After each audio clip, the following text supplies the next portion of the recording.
여보, 여보, 정신 차려요.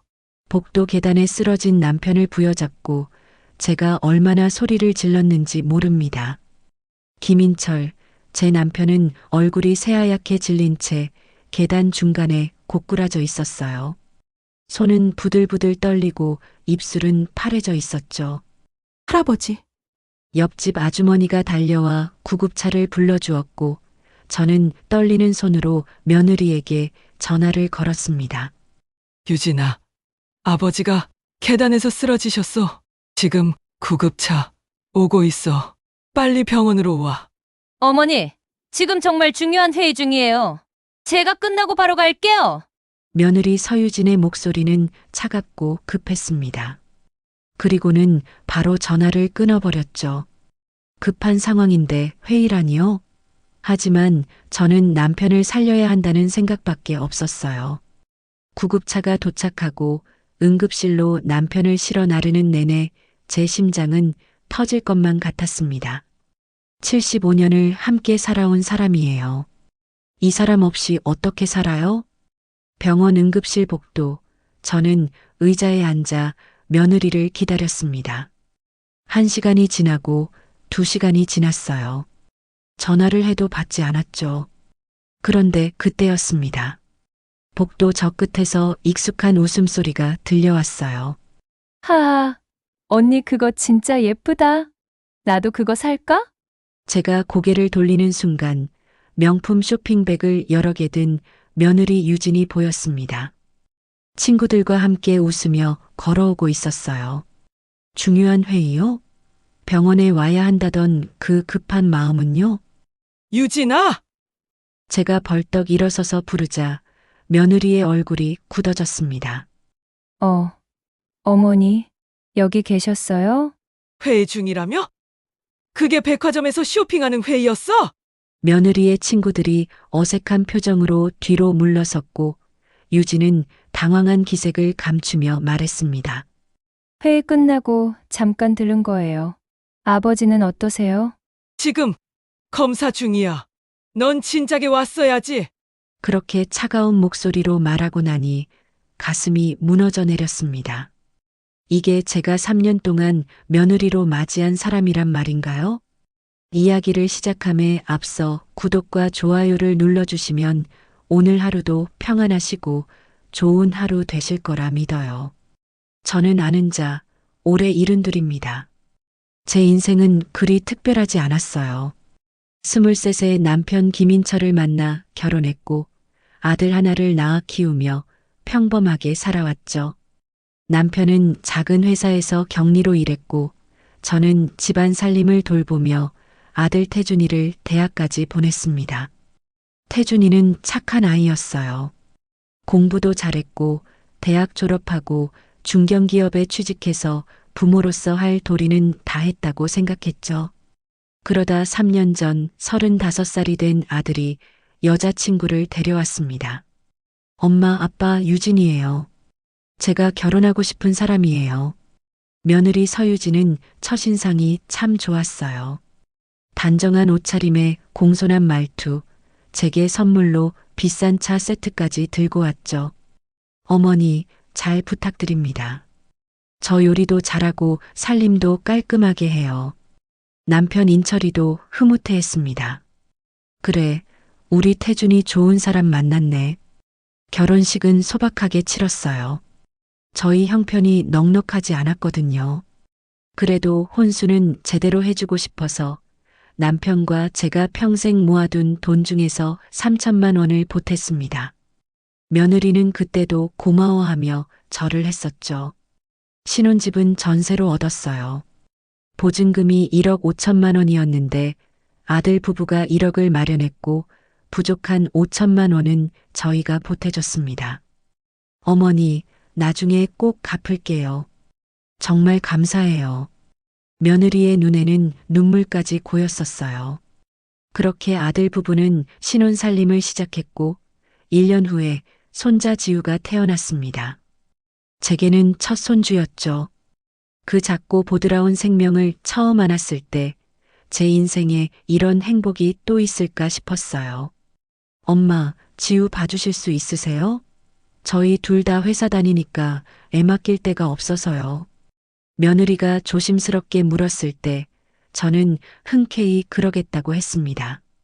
손주를 돌보는 게 무슨 고생이겠어요? 오히려 저는 지우와 보내는 시간이 즐거웠습니다. 그렇게 6년이 흘렀어요. 지우는 이제 초등학교 1학년이 되었고 저희 부부는 여전히 작은 2층 집에서 조용히 살아가고 있었죠. 남편 인철이는 작년에 회사에서 정년퇴직을 했고 퇴직금과 그동안 모아둔 돈으로 노후를 준비하고 있었습니다. 그런데 요즘 남편의 손이 자꾸 떨렸어요. 여보, 병원 한번 가보는 게 어때요?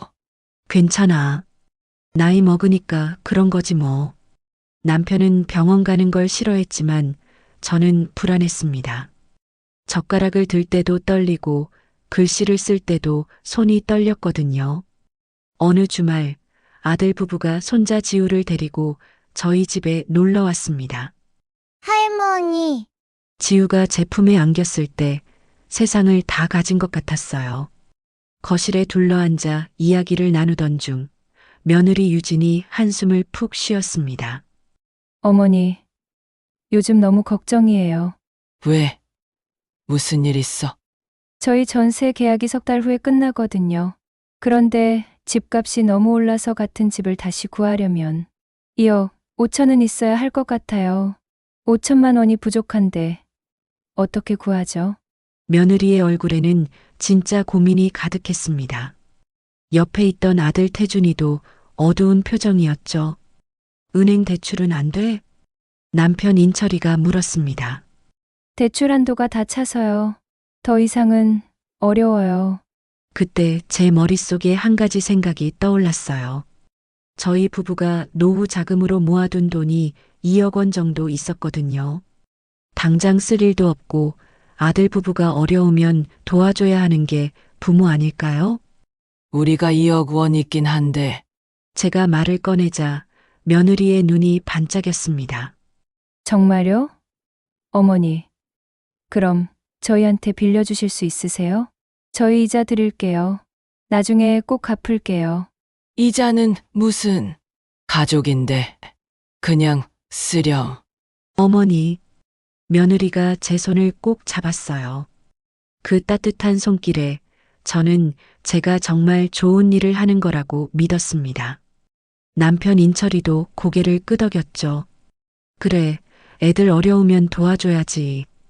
다음 주 저는 은행에 가서 2억 원을 인출했습니다. 그리고 며느리에게 그 돈을 건넬 때 만약을 위해 조심스럽게 물었어요. 유진아, 그래도 차용증 하나만 써둘까? 나중에 무슨 일 생길지 모르니까. 며느리의 얼굴이 순간 굳어지는 것 같았지만 이내 환하게 웃었습니다. 어머니, 당연하죠. 제가 쓸게요. 저희가 정말 감사하게 쓰겠습니다. 며느리는 깔끔하게 차용증을 써주었어요. 금액 1억 원을 차용하며 2년 이내 상환하겠습니다라는 문구와 함께 서명과 날짜까지 선명했죠. 그 종이를 서랍에 넣으면서 저는 이게 쓸 일이 없기를 바랐습니다. 그냥 형식적인 거니까요. 그런데 그때 제가 알았어야 했어요. 며느리의 눈빛 깊은 곳에 숨어 있던 차가운 계산을, 그리고 앞으로 제 인생에 들이닥칠 폭풍을요. 그로부터 한 달 후 남편 인철이의 손 떨림은 점점 더 심해졌습니다. 컵을 들다가 물을 쏟기 일쑤였고 걷다가 휘청거릴 때도 있었어요. 여보, 이제 정말 병원 가야 해요. 저는 더 이상 참을 수 없어서 남편을 붙잡고 병원에 갔습니다. 신경과 전문의는 여러 검사를 한 후 저희 부부를 진료실로 불렀어요. 파킨슨병 초기 증상으로 보입니다. 의사의 말에 제 머릿속이 하얘졌습니다. 파킨슨병이요? 치료하면 좋아질 수 있나요? 완치는 어렵지만 약물 치료로 증상을 조절할 수 있습니다. 꾸준히 약을 드시고 정기적으로 검진 받으셔야 해요. 집으로 돌아오는 길, 남편은 한마디도 하지 않았습니다. 저도 말을 꺼낼 수가 없었어요. 50년을 함께 산 사람인데 이제 아파가는 모습을 지켜봐야 한다니요. 그날 저녁 저는 아들에게 전화를 걸었습니다. 태준아, 아버지가 파킨슨병이래. 뭐라고요? 엄마, 그게 무슨 소리예요? 오늘 병원 갔더니 그렇게 진단이 나왔어.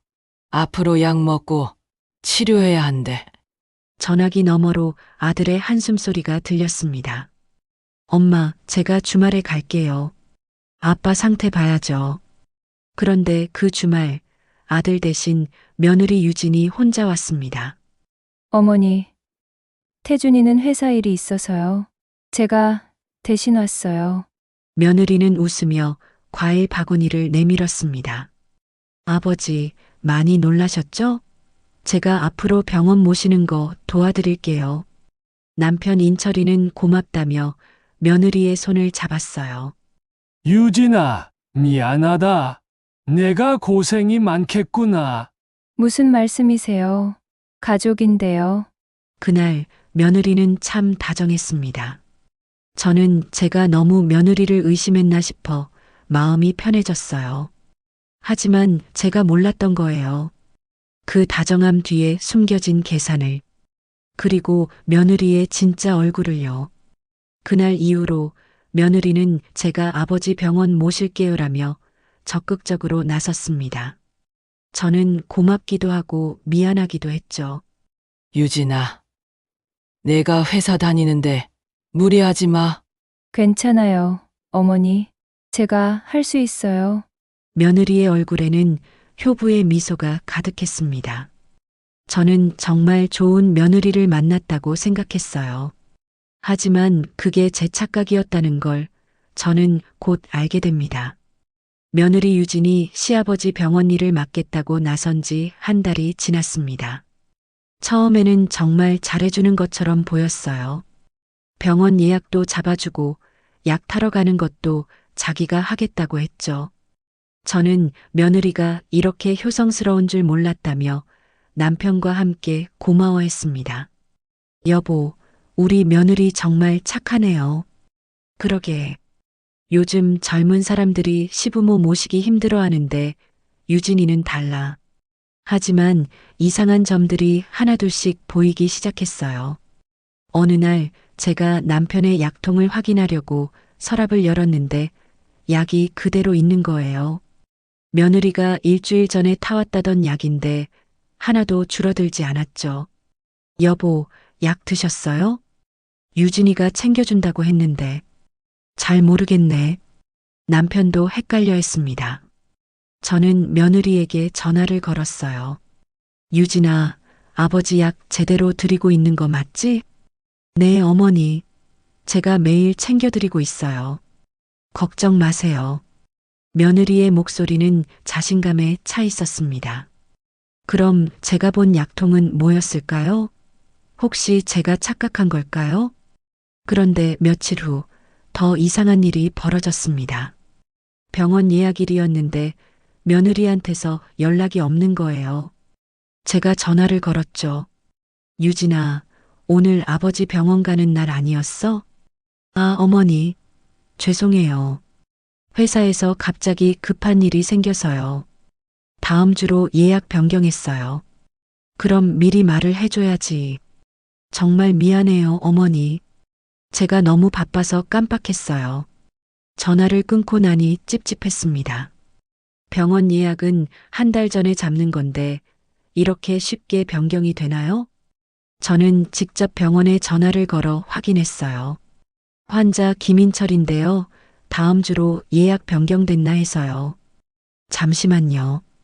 김인철 환자분 예약 기록 보니까 지난달 예약도 노쇼하셨고 이번 달 것도 취소되어 있네요. 네, 취소요? 네, 보호자분이 직접 전화하셔서 당분간 병원 안 오신다고 하셨어요.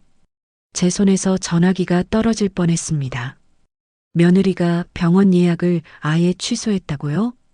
그날 저녁 저는 남편과 심각한 대화를 나눴어요. 여보, 유진이가 뭔가 이상해요. 병원 예약도 취소하고 약도 제대로 안 챙겨주는 것 같아요. 에이, 그럴 리가. 유진이가 그럴 애가 아닌데. 남편은 며느리를 믿고 싶어 했습니다. 저도 그러고 싶었어요. 하지만 뭔가 잘못되고 있다는 느낌을 지울 수가 없었죠. 그 주말 손자 지우가 저희 집에 놀러 왔습니다. 아이는 저를 보자마자 달려와 안겼어요. 할머니, 보고 싶었어요. 할머니도 지우 많이 보고 싶었지. 저는 지우와 함께 거실에서 그림을 그리며 놀고 있었는데 지우가 갑자기 작은 목소리로 말했습니다. 할머니, 응? 왜 그래? 저 말 하나만 해도 돼요? 아이의 얼굴이 심각했어요. 7살짜리가 무슨 걱정이 있을까 싶었죠. 그럼 뭔데? 엄마가요. 할아버지 약 버리는 거 봤어요. 뭐라고? 제 목소리가 커지자 지우가 깜짝 놀라며 제 입을 막았습니다. 쉿! 할머니, 작게요. 엄마한테 비밀이에요. 지우야, 정말이야? 언제 그랬는데? 지난주에요. 엄마가 할아버지 약봉지를 쓰레기통에 버렸어요. 제가 엄마 그거 왜 버려? 했더니 넌 몰라도 돼 하면서 화내셨어요. 아이의 눈에는 두려움이 가득했습니다. 제 가슴이 철렁 내려앉았어요. 지우야, 그 이야기는 할머니한테만 한 거지? 다른 사람한테는? 네, 할머니한테만요. 엄마가 무섭게 화내서 아빠한테도 못 말했어요. 저는 지우를 꼭 안아주었습니다. 이 어린아이가 얼마나 무서웠을까요? 지우야, 잘했어. 할머니한테 말해줘서 고마워. 그날 밤 저는 잠을 이룰 수가 없었어요. 며느리가 정말 시아버지의 약을 버렸단 말인가요? 아니, 왜요? 무슨 이유로요? 다음 날 저는 며느리가 병원비를 받아간 통장 내역을 확인했습니다. 며느리는 매달 아버지 병원비와 약값으로 50만 원씩 필요하다며 돈을 받아갔었거든요. 지난 6개월간 총 300만 원을 받아간 거였어요. 그런데 병원 기록을 보니 지난 석 달간 병원은 한 번도 가지 않았고 약도 타지 않았다는 거예요. 그럼 그 돈은 어디에 쓴 걸까요? 제 머릿속이 복잡해졌습니다. 이건 확인해 봐야 해요. 저는 며느리 몰래 아들 부부 집에 가보기로 했습니다. 혹시 모르니까요. 제가 뭔가 오해하고 있는 걸 수도 있잖아요. 며느리가 회사에 간 시간, 저는 예비 열쇠로 아들 집 문을 열었습니다. 거실에 들어서는 순간 저는 숨이 막혔어요. 소파 위에 명품 가방이 여러 개 놓여 있었습니다. 샤넬, 루이비통, 에르메스, TV에서나 보던 브랜드들이었죠. 옷장을 열어보니 새 옷들이 가득했고 가격표가 붙어 있는 것도 있었어요. 150만 원, 280만 원, 300만 원. 제 손이 떨렸습니다. 이게 시아버지 병원비로 받아간 돈으로 산 거란 말인가요? 저는 서랍을 열었어요. 그리고 거기서 명품 매장 영수증들을 발견했습니다. 날짜를 보니 며느리가 병원비를 받아간 날과 정확히 일치했죠. 이게 말이 되나요? 제 목소리는 떨리고 있었습니다. 며느리는 시아버지가 아프다는 핑계로 돈을 받아가서 자기 욕심을 채우고 있었던 거예요. 그때 현관문이 열리는 소리가 들렸습니다. 어머니, 여기 어떻게 오셨어요? 며느리 유진이 퇴근해서 들어온 거였어요. 제 손에는 명품 영수증이 들려 있었고요. 유진아, 이게 뭐니? 저는 영수증을 며느리에게 내밀었습니다. 며느리의 얼굴이 순간 굳어졌죠. 그건 제가 번 돈으로 산 거예요. 내가 번 돈? 그럼 내가 준 병원비 300만 원은 어디 갔어? 병원비는 따로 쓰고 있어요. 따로? 병원은 석 달째 안 갔잖아. 약도 안 타왔고. 제 목소리가 커지자 며느리의 표정이 차갑게 변했습니다. 그 순간 저는 깨달았어요. 지금까지 보여줬던 다정한 며느리의 모습은 가면이었다는 것을요. 어머니, 솔직히 말씀드릴게요. 아버지 병은 어차피 낫지도 않잖아요. 파킨슨 병이 뭐 약 먹는다고 나아요? 그냥 시간 낭비예요. 뭐라고? 차라리 그 돈으로 살림에 보태는 게 낫지 않나요? 저희도 애 키우느라 힘든데. 며느리는 아무렇지도 않게 말했습니다. 마치 당연한 일인 것처럼요. 유진아, 그게 사람이 할 소리니? 내 시아버지가 아프신데. 어머니, 요즘 시어머니들은 다 이해해요. 저도 힘들다고요. 회사 다니면서 시아버지까지 챙기는 거 쉬운 일 아니에요. 그럼 처음부터 하겠다고 하지를 말았어야지. 병원비 받아서 명품이나 사고. 제 목소리는 분노로 떨리고 있었습니다. 하지만 며느리는 오히려 저를 쳐다보며 비웃듯이 말했어요. 어머니, 어차피 나중에는 저희가 모실 거잖아요. 미리 받는 거라고 생각하세요. 그 순간 저는 할 말을 잃었습니다. 이 사람이 제가 알던 며느리가 맞나요? 3년 전 그렇게 공손하던 그 사람이요? 저는 아무 말도 못하고 집을 나왔어요. 눈물이 멈추지 않았습니다. 집에 돌아와서 남편에게 모든 걸 말했습니다. 남편 인철이의 얼굴은 창백해졌어요. 내가 그렇게 짐이었구나. 여보, 아니에요. 당신 잘못이 아니에요. 아니야. 내가 병들어서 집안에 폐만 끼치고 있잖아. 유진이 말이 맞아. 남편은 그날 이후로 말수가 줄었습니다. 밥도 제대로 먹지 않았어요. 제 가슴이 찢어지는 것 같았죠. 며칠 후 아들 태준이가 전화를 걸어왔습니다. 엄마, 유진이한테 들었어요. 엄마가 우리 집에 와서 유진이 물건 뒤지고 그랬다면서요? 태준아, 그게 아니라 엄마, 유진이도 힘들어요. 회사 다니면서 집안일 하는 것도 빡빡한데 아빠까지 챙기는 거 쉬운 일 아니에요. 그래서 병원비 받아다가 명품 사는 게 맞는 일이니? 그건 유진이도 스트레스가 심해서 그런 거예요. 이해 좀 해주세요. 아들의 목소리에는 아내를 감싸는 마음만 가득했습니다. 저는 기가 막혔어요. 태준아, 넌 아버지 상태가 어떤지 알기는 해? 알죠. 근데 엄마, 솔직히 파킨슨 병은 완치도 안 되잖아요. 돈만 계속 들어가는데. 그게 지금 중요한 게 아니잖아. 저는 더 이상 참을 수가 없었습니다. 태준아, 내 아버지야. 내가 낳아준 아버지라고. 엄마, 저도 압니다. 근데 현실적으로 생각해봐요. 저희도 지우 키우느라 돈이 많이 들어가요. 아빠 병원비까지 계속 대기는 힘들어요. 그럼 처음부터 병원비 받겠다고 하지를 말았어야지. 저는 소리를 지르고 전화를 끊어버렸습니다. 아들마저 이렇게 변해버렸다니요. 그날 밤 저는 남편을 꼭 껴안았어요. 여보, 우리 둘이 힘내요. 아무도 없어도 우리 둘이 있잖아요. 남편은 아무 말 없이 고개만 끄덕였습니다. 하지만 남편의 눈에서 눈물이 흘러내리는 걸 저는 느낄 수 있었어요. 그로부터 일주일 후 더 큰 사건이 터졌습니다. 며느리의 친정 어머니한테서 전화가 온 거예요. 아는 자 씨, 당신 며느리 괴롭히지 말아요. 네? 무슨 말씀이세요? 우리 유진이가 얼마나 고생하는데 당신이 집에 찾아가서 물건 뒤지고 난리도 아니었다며?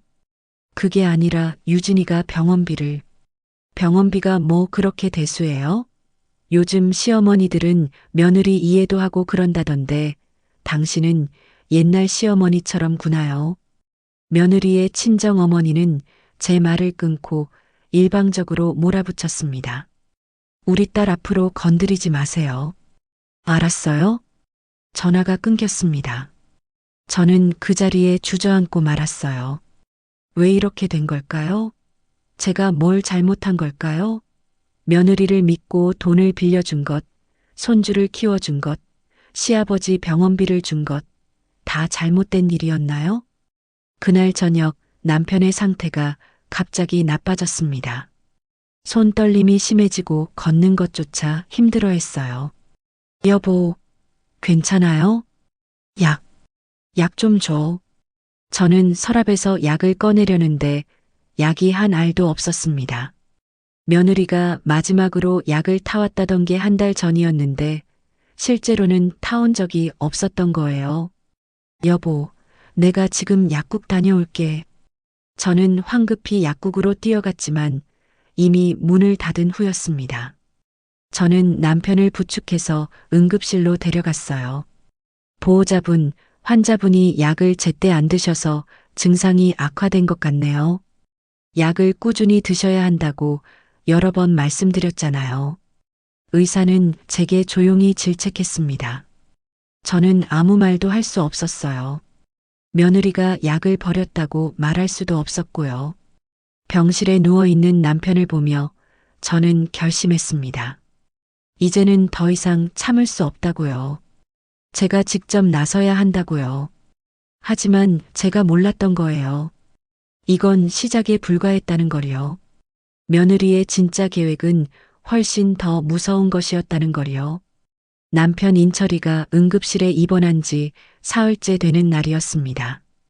의사는 남편의 상태가 많이 안 좋아졌다고 했어요. 약을 제때 먹지 못해서 증상이 급격히 악화되었다는 거였죠. 제 잘못이었습니다. 제가 며느리를 믿은 게 잘못이었어요. 병실 의자에 앉아 남편의 손을 잡고 있는데 문이 열렸습니다. 며느리 유진이 들어왔어요. 어머니, 아버지 상태는 어때요? 며느리의 목소리는 걱정스러운 척했지만 눈빛은 차가웠습니다. 저는 그 눈빛을 이제 알아볼 수 있었어요. 유진아, 넌 왜 왔어? 회의 중 아니야? 제 목소리에는 냉기가 서려 있었습니다. 어머니, 그래도 아버지가 아프신데 제가 와야죠. 며느리는 태연하게 의자에 앉았어요. 그리고 가방에서 뭔가를 꺼냈습니다. 어머니, 사실 오늘 드릴 말씀이 있어서 왔어요. 무슨 말? 저희가 아버지를 요양원에 모시는 게 어떨까 싶어서요. 그 말에 제 심장이 철렁 내려앉았습니다. 뭐라고? 요양원? 어머니, 현실적으로 생각해봐요. 아버지 상태가 점점 안 좋아지시잖아요. 집에서 모시기엔 어머니도 힘드시고 저희도 일하느라 바쁘고요. 그래서 요양원에 보내자고. 제 목소리가 떨렸습니다. 며느리는 태블릿을 꺼내 요양원 팸플릿을 보여줬어요. 여기 괜찮은 곳이에요. 한 달에 200만 원 정도 하는데 간호사들이 24시간 케어해주고. 200만 원? 네, 비싸긴 한데 아버지를 위해서는. 유진아. 저는 며느리의 말을 끊었습니다. 지금까지 받아간 병원비는 어디 갔어? 명품 사는데 다 썼지? 며느리의 얼굴이 굳어졌습니다. 그건 제 돈이에요. 내 돈? 내가 준 병원비 300만 원 말고 따로 명품 살 돈이 있었어? 어머니, 그건 솔직히 말해봐. 넌 처음부터 시아버지를 돌볼 생각이 없었던 거잖아. 돈만 받아먹으려고 한 거지? 제 목소리가 커지자 옆 병실에서 사람들이 쳐다봤습니다. 하지만 저는 신경 쓰지 않았어요. 며느리는 잠시 침묵하더니 갑자기 표정이 차갑게 변했습니다. 어머니, 솔직히 말씀드릴게요. 저희도 애 키우느라 힘들어요. 지우 학원비, 생활비 다 돈이에요. 그런데 아버지까지 모시면서 병원비 내고 약값 내고 계속 할 수 있을 것 같아요? 그럼 처음부터 하겠다고 하지를 말았어야지. 어머니도 이해하세요. 저희 형편이 어려워요. 전세 기간도 곧 끝나는데 다시 전세금 구하는 것도 힘들고요. 그 순간 저는 깨달았습니다. 며느리가 노리는 게 뭔지요. 유진아, 혹시 우리한테 돈 더 달라고 하려는 거니? 며느리는 대답하지 않았습니다. 하지만 그 침묵이 답이었어요. 어머니, 저희가 전세금 2억 원을 빌렸잖아요. 그런데 이제 전세 기간이 끝나면 2억 5천만 원이 필요해요. 5천만 원이 부족한데. 안 돼. 저는 단호하게 말했습니다. 우리는 더 이상 돈이 없어. 그리고 빌려준 돈부터 갚아. 며느리의 표정이 일그러졌습니다. 어머니, 차용증에 2년 안에 갚는다고 했잖아요. 아직 1년 반이나 남았어요. 그래도 내가 한 짓을 보면 믿을 수가 없어. 당장 갚아. 어머니, 며느리가 소리를 질렀습니다. 주변 사람들이 모두 쳐다봤지만 며느리는 신경 쓰지 않았어요. 어머니, 그렇게 나오시면 저희도 생각이 있어요. 저희가 그동안 아버지 돌본 것, 어머니 도와드린 것, 손주 키운 것, 다 계산하면 엄청난 금액이에요. 뭐라고? 6년간 손주 키워드렸으면 육아비 받아야죠. 한 달에 100만 원씩만 쳐도 7,200만 원이에요. 며느리는 계산기를 두드리며 말했습니다. 저는 믿을 수가 없었어요. 지우는 내 손주야. 손주 보는 게 무슨 돈을 받는 일이니? 요즘은 다 받아요. 어머니가 모르시는 거예요. 며느리의 뻔뻔함에 저는 할 말을 잃었습니다. 그리고 아버지 병원 모신 것도 6개월이니까 한 달에 50만 원씩 300만 원. 이것저것 합치면 오히려 저희가 받을 돈이 더 많아요. 유진아, 넌 지금 정신이 있는 거니? 제 목소리는 떨리고 있었습니다. 분노와 실망과 배신감이 뒤섞여 있었죠. 그때 병상에 누워있던 남편 인철이가 작은 목소리로 말했습니다. 유진아, 내 아버지, 미안하다. 내가 짐만 되는구나. 남편의 눈에서 눈물이 흘러내렸습니다. 저는 남편의 손을 꼭 잡았어요. 여보, 아니에요. 당신 잘못 아니에요. 며느리는 남편의 눈물을 보고도 아무렇지 않았습니다. 아버지, 제 말이 틀렸나요? 저희도 살아야죠. 그 순간 제 안에서 뭔가가 터져버렸습니다. 나가. 당장 나가. 어머니, 내 눈앞에서 당장 사라져. 다시는 우리 앞에 나타나지 마. 저는 소리를 질렀습니다. 간호사가 달려와서 조용히 하라고 했지만 저는 멈출 수가 없었어요. 며느리는 가방을 들고 일어섰습니다. 좋아요. 어머니가 그렇게 나오시면 저희도 방법이 있어요. 빌려간 돈? 차용증대로 2년 후에 갚을게요. 그때까지는 한 푼도 안 갚아요. 며느리는 차갑게 말하고 병실을 나갔습니다. 저는 그 자리에 주저앉고 말았어요. 여보, 우리 어떡하죠? 남편도 울고 있었습니다. 50년을 함께 산 부부가 병실 바닥에 앉아 서로를 껴안고 울었어요. 그날 밤 아들 태준이한테서 전화가 왔습니다. 엄마, 유진이한테 들었어요. 태준아, 엄마 왜 그러세요? 유진이가 요양원 알아본 것도 다 엄마 아빠 생각해서 그런 거잖아요. 태준아, 내 아버지를 요양원에 보내자고? 엄마 아빠 상태가 안 좋잖아요. 엄마 혼자 모시기 힘드실 거예요. 난 괜찮아. 내 아버지랑 끝까지 함께 있을 거야. 엄마, 태준아, 솔직히 물어볼게. 넌 내 아빠를 요양원에 보내고 싶니? 아들은 한참 동안 대답하지 않았습니다. 그 침묵이 답이었어요. 엄마, 저도 고민했어요. 근데 현실적으로 저희가 계속 돈을 댈 수는 없어요. 지우도 키워야 하고 저희 생활도 해야 하고. 그래, 알았어. 저는 전화를 끊었습니다. 더 이상 들을 수가 없었어요. 아들도 며느리 편이었습니다. 제 아들이, 제가 배 아파 낳은 아들이 이제는 아버지를 짐으로 생각하고 있었어요. 며칠 후 남편이 퇴원했습니다. 집으로 돌아오는 길, 남편은 한마디도 하지 않았어요. 집에 도착해서도 방에 들어가 문을 잠그고 나오지 않았습니다. 여보, 밥 먹어요. 난 괜찮아. 혼자 있고 싶어. 남편의 목소리는 힘이 없었습니다. 저는 문 밖에 서서 눈물을 흘렸어요. 그날 밤 저는 서랍을 열어 차용증을 꺼냈습니다. 며느리가 써준 차용증이었죠. 금액 1억 원을 차용하며 2년 이내 상환하겠습니다. 2023년 3월 15일 서유진. 이 종이 한 장이 제게 남은 전부였습니다. 하지만 며느리는 2년 후에나 갚겠다고 했어요. 그때까지 저희가 버틸 수 있을까요? 다음 날 더 충격적인 일이 벌어졌습니다. 손자 지우가 혼자 저희 집에 찾아온 거예요.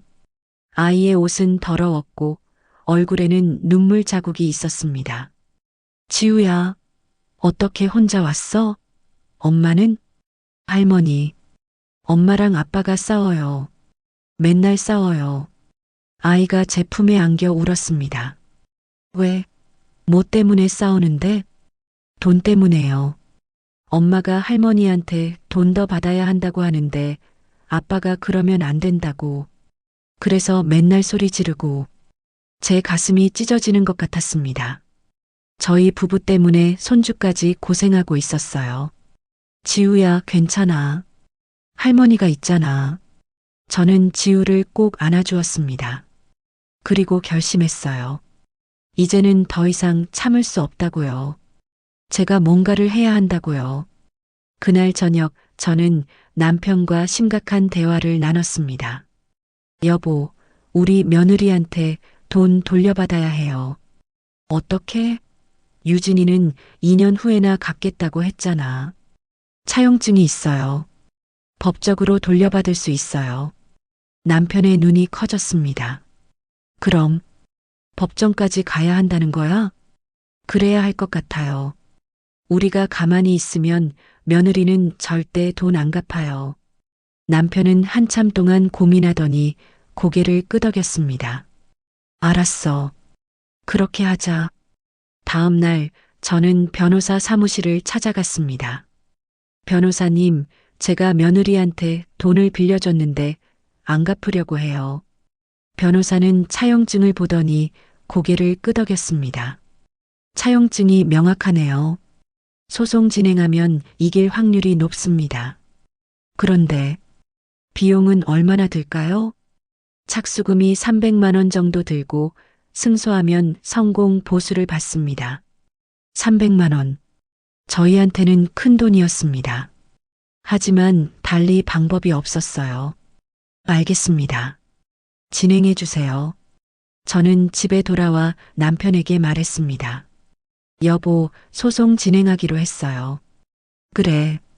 우리가 할 수 있는 게 그것밖에 없으니까. 그날 밤 아들한테서 전화가 왔습니다. 엄마, 소송한다는 게 진짜예요? 그래. 내 와이프가 빌린 돈 갚지 않으니까. 엄마, 가족끼리 무슨 소송을 해요? 태준아, 유진이는 우리를 가족으로 생각하지 않아. 돈으로만 생각하더라. 엄마, 제발 그러지 마세요. 소송 취하해 주세요. 안 돼. 우리도 살아야 해. 저는 전화를 끊었습니다. 며칠 후 며느리한테서 문자가 왔습니다. 어머니, 정말 소송하실 거예요? 그럼 저희도 가만히 있지 않을 거예요. 그동안 육아비, 간병비 다 청구할 거예요. 저는 문자를 보고 피식 웃었습니다. 해봐. 우리는 차용증이 있어. 넌 뭐가 있니? 전쟁이 시작되었습니다. 며느리와 저 사이의 전쟁이요. 하지만 저는 몰랐어요. 며느리가 숨겨둔 마지막 카드가 있다는 것을요. 그리고 그 카드가 제 인생을 완전히 뒤흔들 거라는 것을요. 소송 준비를 시작한 지 일주일이 지났습니다. 변호사는 저희 편이 유리하다고 했어요. 차용증이 명확하고 며느리가 병원비를 횡령한 증거도 있으니까요. 저는 그 증거들을 하나하나 모으기 시작했습니다. 첫 번째 증거, 병원 기록이었어요. 지난 6개월간 병원을 단 한 번도 가지 않았다는 기록을 병원에서 받아냈습니다. 두 번째 증거, 명품 구매 영수증이었죠. 며느리가 병원비를 받아간 날짜와 정확히 일치하는 구매 내역들을 모았습니다. 세 번째 증거, 그리고 가장 중요한 증거였어요. 손자 지우가 녹음해둔 파일이었습니다. 그날 지우가 저희 집에 왔을 때 제게 조용히 말했어요. 할머니, 이거 들어보세요. 아이가 건네준 작은 녹음기에서 며느리의 목소리가 들렸습니다. 여보, 시아버지 약 그냥 끊으면 안 될까? 어차피 나아지지도 않잖아. 그 돈으로 우리 지우 학원 하나 더 보내는 게 낫지 않아? 아들 태준이의 목소리도 들렸습니다. 그래도 그건 좀 괜찮아. 어머니한테 병원비 받아서 우리가 쓰면 돼. 어차피 모르실 거야. 녹음은 거기서 끝났습니다. 제 손이 떨렸어요. 지우야, 이걸 언제 녹음한 거니? 한 달 전이요. 엄마 아빠가 큰 소리로 싸워서 무서워서 제 방에서 문 뒤에 숨어 있었는데 녹음하면 증거가 될까 싶어서요. 7살짜리 아이가 이런 생각을 했다니요. 제 가슴이 아팠습니다. 지우야, 잘했어. 이게 할머니를 도와줄 거야. 저는 아이를 꼭 안아주었습니다. 지우의 작은 몸이 떨리고 있었어요. 변호사에게 녹음 파일을 전달하자 변호사는 놀란 표정을 지었습니다. 이건 결정적인 증거네요. 이 정도면 승소는 확실합니다. 정말요? 네, 차용증의 병원 기록, 영수증, 녹음 파일까지. 상대방이 반박할 여지가 없어요. 저는 처음으로 희망을 느꼈습니다. 드디어 정의가 실현될 수 있을 것 같았어요. 하지만 며느리도 가만히 있지 않았습니다. 며칠 후 등기우편이 한 통 왔어요. 며느리 측 변호사가 보낸 내용 증명이었습니다. 아는 자, 김인철 귀하. 저희 의뢰인 서유진 씨는 지난 6년간 손자 박지우를 무상으로 양육해드린 것에 대한 육아 대가로 총 7,200만 원을 청구합니다. 또한 환자 김인철 씨를 6개월간 간병한 대가로 300만 원을 청구하오니 일주일 이내에 지급해 주시기 바랍니다. 저는 그 편지를 보고 웃음이 나왔습니다. 아니, 웃음이 나온다기보다는 기가 막혔어요. 여보, 이것 좀 보세요. 남편 인철이도 편지를 읽고 고개를 저었습니다. 저 사람이 정말 손주 키운 걸 돈으로 계산하다니. 걱정 마세요. 변호사님이 이건 법적 효력이 없다고 했어요. 실제로 변호사는 며느리의 청구가 터무니없다고 했습니다. 구두 약속도 없었고 계약서도 없는데 육아비를 청구할 수는 없어요. 그냥 협박이에요. 하지만 며느리의 협박은 거기서 끝나지 않았습니다. 다음 날 며느리의 친정어머니가 저희 집 앞에 나타났어요. 그리고 큰 소리로 고함을 질렀습니다. 아는 자, 나와. 저는 대문을 열고 나갔습니다. 무슨 일이세요? 무슨 일이냐고? 우리 딸 괴롭히는 거 그만 못해. 며느리 친정어머니는 저를 손가락으로 가리키며 소리쳤습니다. 동네 사람들이 하나둘 모여들었어요. 우리 딸이 얼마나 고생했는데 당신네가 소송을 걸어? 당신들 같은 시부모는 처음 봐. 저희가 빌려준 돈을 돌려받는 게 뭐가 잘못됐나요? 빌려준 돈? 가족끼리 무슨 빌려준 돈이야. 아들한테 보태주는 게 당연한 거 아니야. 그래도 차용증을 쓴 이상 갚아야죠. 에이, 못 배운 티 팍팍 나네. 요즘 시어머니들은 안 그래. 자식 도와주고 손주 키워주고 그게 기쁜 거야. 며느리 친정 어머니의 목소리는 점점 커졌습니다. 구경하는 사람들도 점점 많아졌고요. 근데 당신은 뭔데 남의 가족일에 참견이야? 제가 말하자 며느리 친정 어머니가 버럭 소리를 질렀습니다. 내 딸 일인데 참견 아니지. 우리 딸 때문에 내가 나선 거야. 그럼 당신 딸이 병원비로 명품 산 건 알고 있어요? 제 말에 며느리 친정 어머니의 얼굴이 굳어졌습니다. 그게 무슨 소리야? 병원비 300만 원 받아서 명품 가방 사고 옷 사고 다 썼어요. 시아버지는 약도 제대로 안 먹었고요. 거짓말하지 마. 거짓말 아니에요. 증거 다 있어요. 영수증에 병원 기록까지. 제가 준비해온 서류를 꺼내 보여주자 며느리 친정 어머니는 할 말을 잃었습니다. 이건 더 이상 저희 집 앞에서 소란 피우지 마세요. 다음엔 경찰 부를 거예요. 저는 단호하게 말하고 집 안으로 들어왔습니다. 그리고 문을 닫는 순간 다리에 힘이 풀려 주저앉고 말았어요. 여보, 남편이 달려와 저를 부축했습니다. 은자야, 괜찮아? 괜찮아요.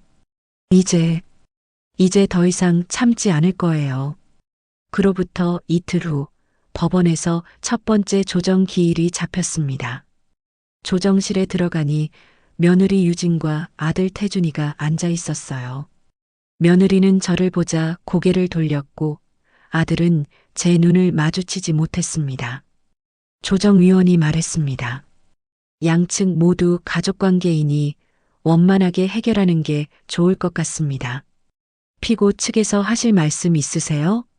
며느리의 변호사가 입을 열었습니다. 저희 의뢰인은 지난 6년간 시부모님을 정성껏 모셨습니다. 손주도 키워드렸고 시아버지 병간호도 했습니다. 그런데 1억 원을 갑자기 돌려달라는 것은 부당합니다. 저희는 차용증이 있습니다. 저희 변호사가 차용증을 제출했습니다. 이것 보세요. 명확하게 2년 이내 상환이라고 적혀 있습니다. 하지만 아직 1년 반이 남았는데 갑자기 돌려달라는 것은 그럼 피고 측에서 병원비로 받은 돈을 횡령한 사실은 어떻게 설명하실 건가요? 저희 변호사가 병원 기록과 영수증을 제출했습니다. 조정위원이 서류를 보더니 눈썹을 찌푸렸어요. 이게 사실입니까? 병원비로 받은 돈으로 명품을 구매하셨나요? 며느리는 대답하지 않았습니다. 얼굴이 새하얗게 질려 있었죠. 그리고 이것도 들어보시죠. 저희 변호사가 녹음 파일을 재생했습니다. 시아버지 약 그냥 끊으면 안 될까? 어차피 나아지지도 않잖아. 며느리의 목소리가 조정실에 울려 퍼졌습니다. 조정위원의 얼굴이 굳어졌어요. 이건 심각한 문제네요. 며느리의 변호사도 당황한 표정이었습니다. 재판장님, 저희가 시간을 좀 가질 수 있을까요? 그러시죠. 일주일 후에 다시 기일을 잡겠습니다. 조정은 그렇게 끝났습니다. 조정실을 나오는데 며느리가 저를 붙잡았어요. 어머니, 제발 조정으로 끝내요. 재판까지 가면 저희 다 망가져요. 유진아, 넌 우리를 망가뜨리는 건 괜찮았니? 어머니, 비켜. 더 이상 할 말 없어. 저는 며느리를 뿌리치고 걸어 나왔습니다. 그날 밤 아들 태준이가 저희 집에 찾아왔습니다. 엄마, 아빠. 아들은 무릎을 꿇고 앉았습니다. 제가 잘못했어요. 제가 유진이를 제대로 못 말렸어요. 태준아, 엄마, 아빠 용서해 주세요. 저희가 너무 잘못했어요. 아들의 눈에서 눈물이 흘러내렸습니다. 하지만 저는 마음이 흔들리지 않았어요. 태준아, 넌 선택을 했어. 엄마, 아빠보다 와이프를 선택했고 우리 돈을 그렇게 써도 된다고 생각했지. 엄마, 이제 와서 무릎 꿇는다고 용서가 되니? 내 아버지가 얼마나 마음 아파하셨는지 아니? 남편 인철이도 아들을 보며 고개를 저었습니다. 태준아, 아빠는 내가 정말 실망스럽다. 내가 이런 아이가 아니었는데. 아빠, 죄송해요. 정말 죄송해요. 아들은 계속 울었습니다. 하지만 저희는 더 이상 마음이 약해지지 않았어요. 집에 가. 그리고 다음 조정 때 제대로 된 합의안 가져와. 안 그러면 재판까지 갈 거야. 아들은 고개를 숙인 채 집을 나갔습니다. 일주일 후 두 번째 조정 기일이었습니다. 이번에는 며느리의 태도가 달라져 있었어요. 어머니, 아버지, 제가 정말 잘못했어요. 며느리가 저희 앞에 고개를 숙였습니다. 빌려간 돈 6개월 안에 다 갚을게요. 그리고 병원비로 받은 돈도 돌려드릴게요. 정말이니? 네, 제가 너무 잘못했어요. 시아버지 약도 제대로 안 챙겨드리고 돈만 생각했어요. 며느리의 목소리는 떨리고 있었습니다. 조정위원이 물었습니다. 원고 측에서는 어떻게 하시겠습니까? 저는 남편과 눈을 마주쳤습니다. 남편이 고개를 끄덕였어요. 좋습니다. 6개월 안에 1억 300만 원을 갚는다는 조건으로 합의하겠습니다. 알겠습니다. 그럼 합의서를 작성하시죠. 합의서에 서명을 하는 순간 제 가슴이 두근거렸습니다. 드디어 끝난 거예요. 하지만 조정실을 나오는 길 며느리가 제게 작은 목소리로 말했습니다. 어머니, 돈은 갚을게요. 근데 어머니도 아시잖아요. 저희 형편이 어려운 거 6개월 안에 그 돈을 어떻게 구하겠어요? 제 등골이 서늘해졌습니다. 그게 무슨 소리야? 걱정 마세요. 방법이 있어요. 며느리는 의미심장한 미소를 지으며 걸어갔습니다. 그날 밤 저는 불안해서 잠을 이룰 수가 없었어요.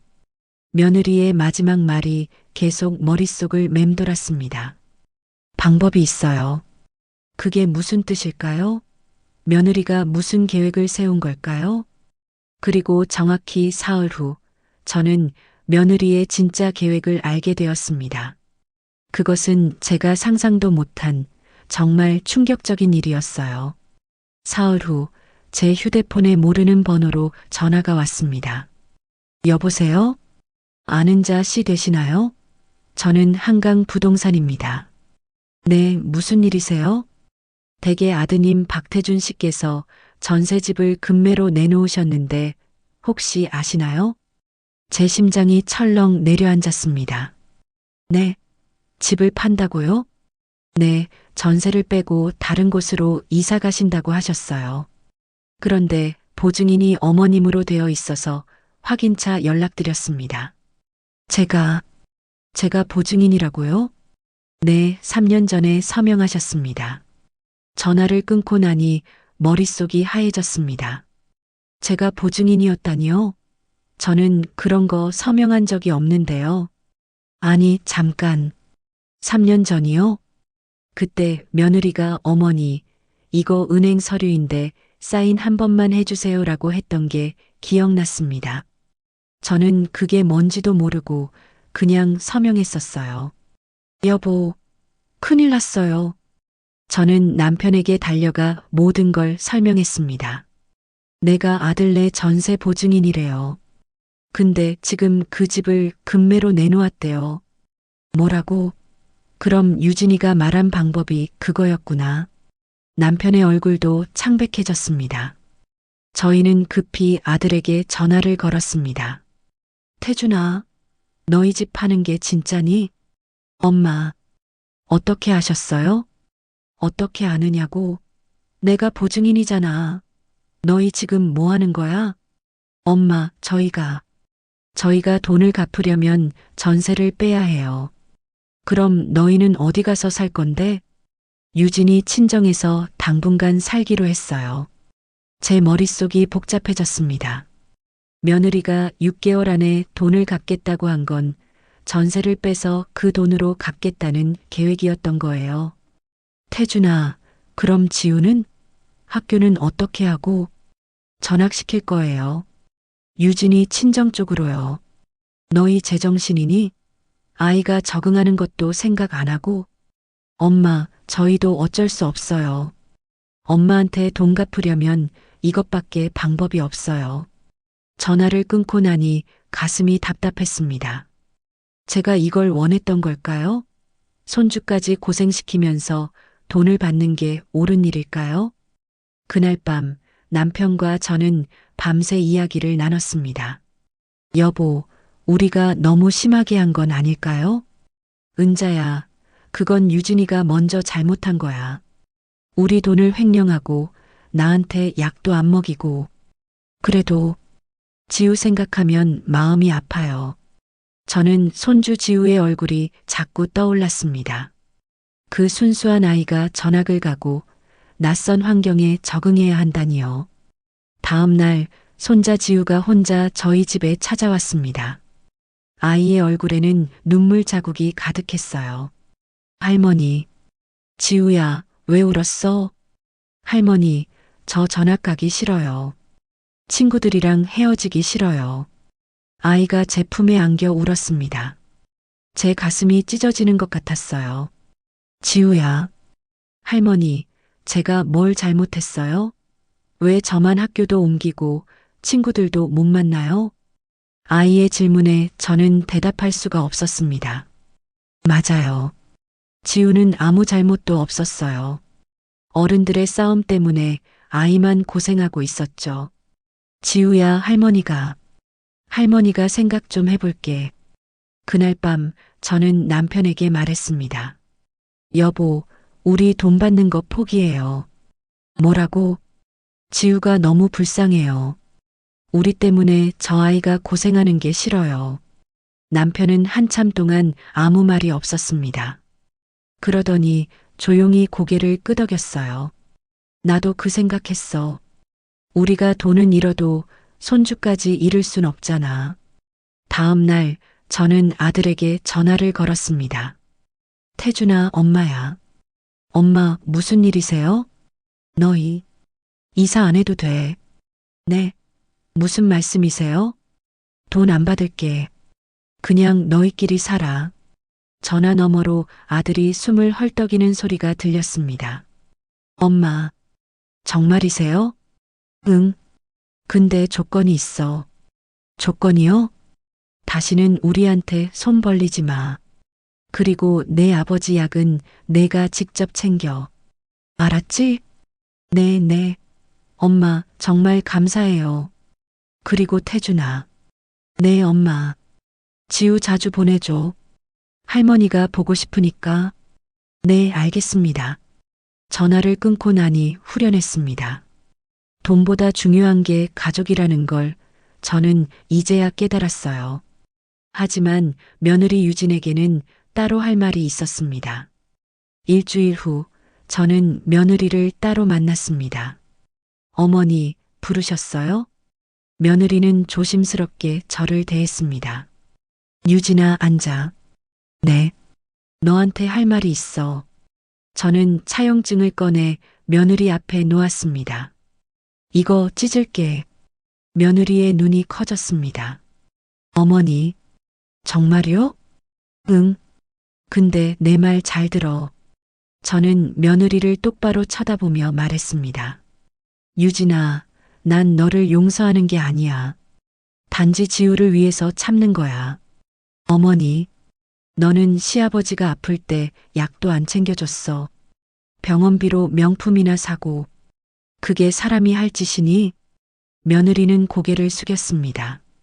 하지만 난 너보다 낫고 싶어. 난 손주를 인질로 잡고 싶지 않아. 그게 나랑 너의 차이야. 죄송합니다.